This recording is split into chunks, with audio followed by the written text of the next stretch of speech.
The craziest dream I had was about aliens invading during our family dinner.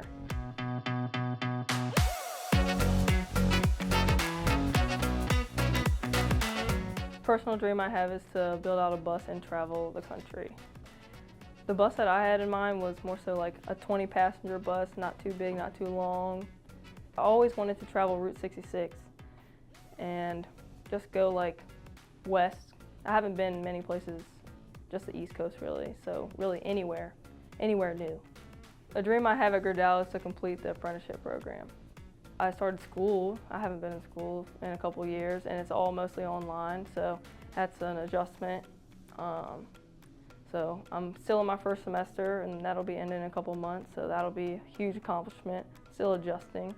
And going from production to maintenance is completely different, especially because I was in the roller mill, now I'm in the melt shop. So I've learned a lot from the guys over there. I'm raising the bar in my own career development by having a work-life balance as well as balancing school.